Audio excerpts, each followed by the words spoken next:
Have you ever felt like something was wrong in your home, but you couldn't quite put your finger on what it was? Have you noticed that the atmosphere feels suffocating, like there's an invisible spider web wrapping around everything and everyone inside?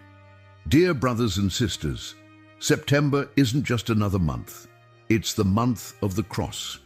The Church celebrates the exaltation of the Holy Cross on the 14th. And those who understand what this date means spiritually know we're in a time of battle, a time of purification, of inner healing, and above all, of liberation. You might be experiencing something you can't explain, arguments that erupt like volcanoes without warning, anxiety that clings to you like wet clothes you can't remove, spiritual exhaustion that feels like walking through quicksand every single day, silences that echo with unspoken accusations, nightmares that leave you feeling hunted even after you wake up, dark emotions that creep in like fog, thick and cold and uninvited. Maybe this isn't just stress.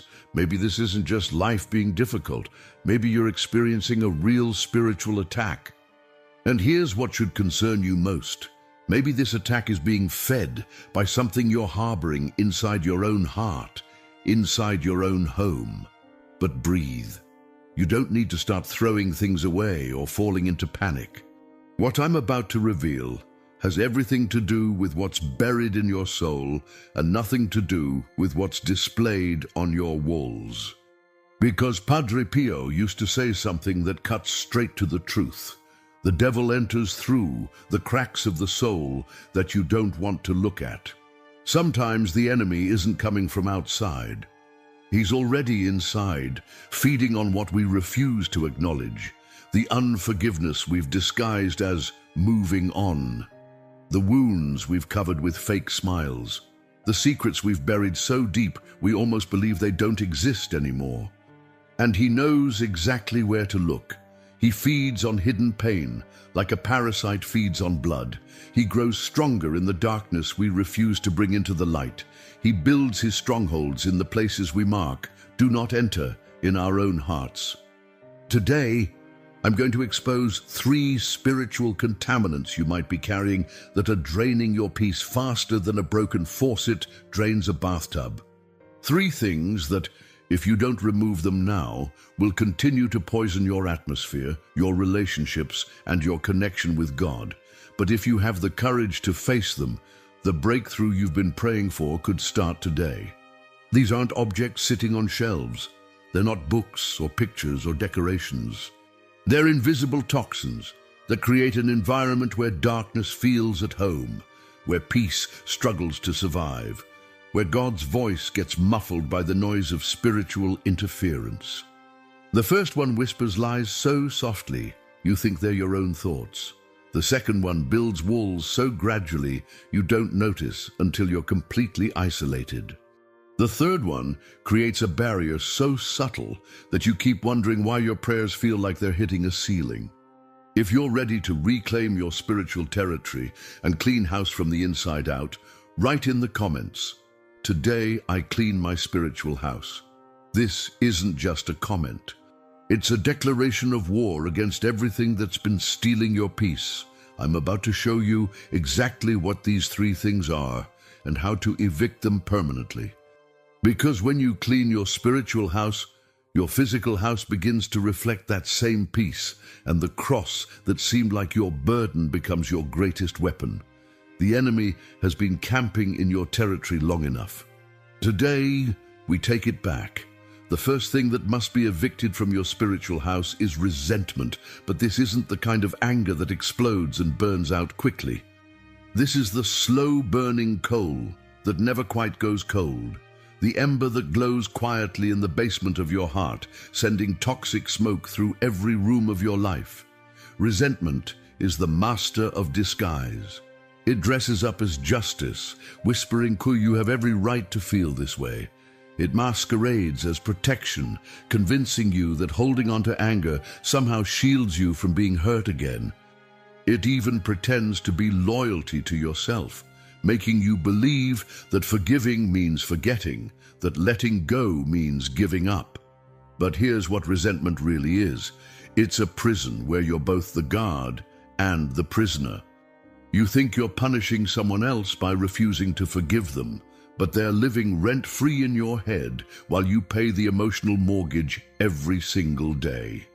Padre Pio, with his penetrating spiritual insight, warned us, the soul that harbors resentment moves away from God's light. Think of it like this. Resentment is spiritual smog. It doesn't block out the sun completely, but it makes everything look gray and dim. God's love is still shining, His blessings are still available, but you can't see them clearly through the haze of bitterness. And resentment spreads like a contagious disease. It infects your tone of voice, turning even casual conversations into verbal battlegrounds. It poisons your facial expressions, making you look like you're perpetually tasting something sour. It seeps into your body language, creating an invisible force field that keeps people at a distance even when you're trying to be friendly. Your family feels it most. Children have radar for emotional toxicity, and they pick up on resentment even when you think you're hiding it perfectly. They start walking on eggshells, monitoring your mood before they ask for anything. Spouses sense the distance, the way you're physically present but emotionally checked out. Friends notice the edge in your voice, the way conversations feel like navigating a minefield. But the most devastating effect of resentment isn't what it does to your relationships with people. It's what it does to your relationship with God. When you're carrying bitterness, your prayers feel mechanical, your worship feels hollow. That intimate connection you once enjoyed with the divine seems clouded, like trying to have a conversation through thick glass. There was a woman who carried resentment toward her ex-husband for 8 years after their divorce. 8 years of her children asking why Daddy couldn't come to their school plays. 8 years of family events divided into his side and her side. 8 years of her new marriage suffering because she brought the poison from her old relationship into her new one. The original betrayal had lasted 6 months. The resentment poisoned 8 years. Do the math. She gave her ex-husband more power over her life after the divorce than he'd had during the marriage. One evening, exhausted by the weight of carrying this burning coal everywhere she went, she looked at herself in the mirror and didn't recognize the bitter woman staring back. That night, she knelt before a crucifix and said something that changed everything. Jesus, I'm tired of being angry. I'm tired of this poison running through my veins. I'm giving this to you, not because he deserves forgiveness, but because I deserve freedom. She didn't feel a warm rush of forgiveness. She didn't suddenly want to send her ex-husband a Christmas card. But she made a decision. She would no longer feed the resentment. She would no longer rehearse the betrayal. She would no longer imagine conversations where she got to tell him exactly what she thought. Within 3 months, her children noticed their mom was different. Her new husband said it was like living with a completely different person. The atmosphere in their home shifted from tense to peaceful, from guarded to open. Here's the truth about resentment that might shock you. You're not holding it, it's holding you. Every time you revisit the offense, every time you retell the story, every time you imagine what you should have said, you're feeding the monster that's devouring your peace. To evict resentment, you don't need to feel differently. You just need to choose differently. Stop feeding it. Stop nurturing it. Stop giving it a comfortable place to live in your heart. Because when you release resentment, you're not doing anyone else a favor. You're setting yourself free to love again, trust again, hope again. Speaking of spiritual protection and cleaning the darkness from your heart, many of you have been asking me how to build stronger spiritual defenses, how to pray with the kind of power that Padre Pio demonstrated every day of his life. That's exactly why we created the ebook, The Power of the Rosary with Padre Pio, Miracles, Protection, and Divine Graces. This isn't just another prayer book. This is a complete spiritual arsenal that will teach you to pray the rosary with deeper devotion and understanding. Reveal the documented miracles and testimonies of those who experienced its supernatural power. Share Padre Pio's most profound teachings about prayer and spiritual warfare. Provide you with a 30-day prayer guide with specific daily intentions to fortify your faith, and give you access to special prayers for protection, healing, and complete spiritual liberation. The Rosary was Padre Pio's secret weapon against every form of spiritual attack, and today it can become yours too. Don't let this opportunity pass to strengthen your spiritual life with material that has already transformed thousands of lives. To access it, simply click the link pinned in the comments. The second toxic resident that must leave your spiritual house is hurt. If resentment burns hot like fire, hurt runs cold like ice water in your veins. It seems more delicate than resentment, almost innocent in its quietness. But don't be fooled by its gentle appearance. Hurt is poison disguised as sensitivity, destruction dressed up as vulnerability. Hurt is the voice that whispers, "You're not enough," when someone doesn't return your text message. It's the ache that spreads through your chest like spilled ink when you see others receiving the recognition you thought you deserved. It's the tears that ambush you at the grocery store when a stranger's laugh reminds you of someone who used to think you were funny. While resentment makes you want to fight, hurt makes you want to hide. It builds walls with bricks made of disappointment and mortar mixed with tears. It turns you into an emotional hermit, keeping everyone at arm's length because closeness means vulnerability, and vulnerability means the possibility of more pain. Hurt transforms you into a detective of rejection, analyzing every facial expression, dissecting every conversation, looking for evidence that people don't really want you around. You start reading between lines that don't exist, hearing criticism in compliments, finding abandonment in temporary absence. The Bible warns us with surgical precision. See to it that no bitter root grows up to cause trouble and defile many. Hebrews 12:15. Notice it doesn't say bitter tree, it says bitter root. Hurt starts underground, invisible, spreading its poison through the soil of your soul before you even realize it's there. And that's exactly what happens when hurt takes root. It contaminates everything. Your prayers change from conversations with God to complaints about God. Your faith weakens because you start wondering if God really cares about your pain. Your relationship with Him grows distant because you're treating Him like another person who might disappoint you. Here's where Mary, the mother of sorrows, becomes our greatest teacher. She knew hurt like no other human being. She watched her son be rejected by the very people he came to save. She felt every lash of the whip as if it struck her own back. She experienced the ultimate hurt, watching her innocent child die a criminal's death while she stood powerless to help. If anyone had the right to be hurt, to feel abandoned by God, to build walls around her heart, it was Mary. But she didn't harbor hurt. She didn't build monuments to her pain. She didn't let her wounds become her identity. Instead, she stood. She stayed. She trusted even when trust felt impossible. That's what she wants for you. A heart that can be wounded but not broken, disappointed but not destroyed, hurt but not hardened. She knows that carrying hurt is like walking with a thorn in your foot. You can still move, but every step reminds you of the pain, and eventually it changes your entire way of walking. Hurt affects your home differently than resentment. Where resentment creates explosive conflict, hurt creates suffocating silence.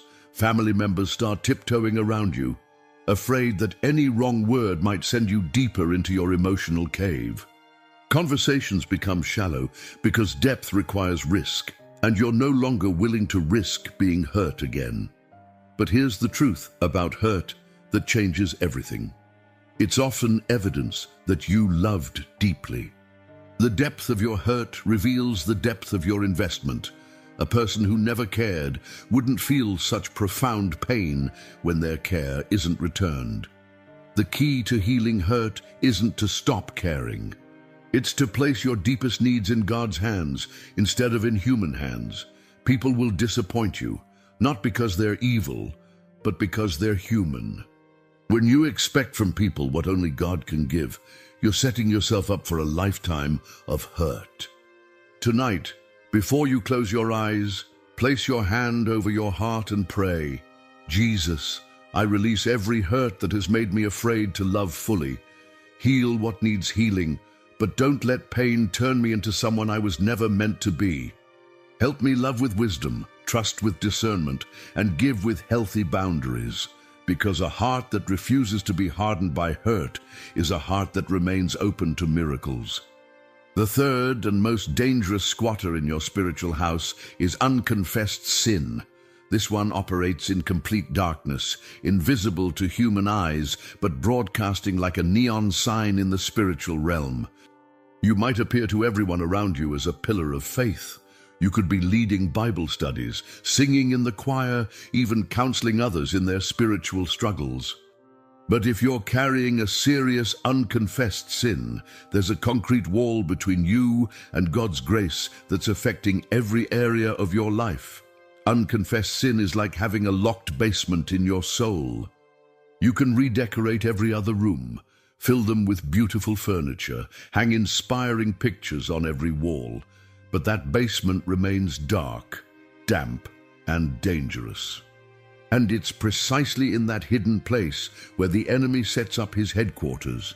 The poison seeps upward through the floorboards of your consciousness. Your prayers feel like they're bouncing off the ceiling because there's a barrier between you and heaven that you put there yourself. Your worship feels hypocritical because you know you're hiding part of your reality from the God you're claiming to praise. Your peace is constantly under siege because you're living with the exhausting fear of being exposed. Padre Pio understood this spiritual dynamic better than almost anyone. Frequent confession is the key to salvation. When you confess, it's like opening all the windows in a house that's been sealed shut. Light floods in, fresh air circulates, and the suffocating darkness is forced to retreat. But when you hide, when you rationalize, when you convince yourself it's not that serious, you're essentially boarding up the windows and inviting the darkness to make itself at home. Here's what makes unconfessed sin so insidious. It grows in the dark. What started as a manageable problem becomes a mountain of shame. The guilt compounds daily like interest on a debt you can't pay. The distance from God feels more insurmountable with each passing week. You start believing the enemy's lie that you've gone too far, done too much, waited too long for forgiveness to be possible. Think of it like this. Imagine you have a cut on your hand, but instead of cleaning and bandaging it, you just cover it with makeup and pretend it doesn't exist. What happens? It gets infected. The infection spreads.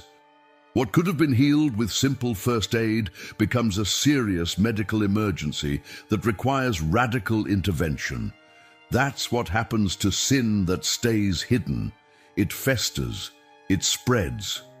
It contaminates areas of your life that seem completely unrelated. Your marriage starts suffering because you're emotionally unavailable, too consumed with internal shame to be fully present. Your children sense that something is wrong with dad or mom, but can't identify what. Your friendships become superficial because true intimacy requires vulnerability, and you can't risk anyone getting too close to your secret. I knew a man who carried the weight of a moral failure for over 5 years.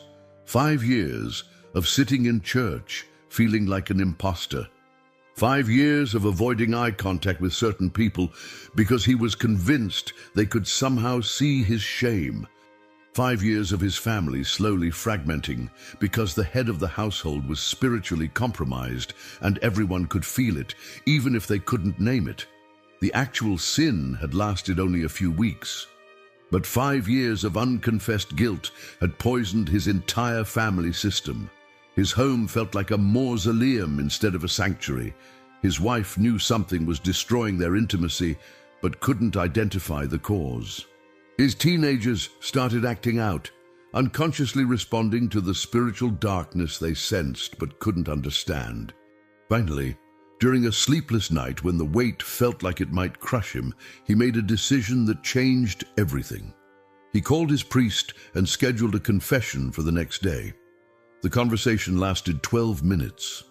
The absolution was immediate, but the transformation was miraculous. His wife later told me it was like her husband came back from the dead.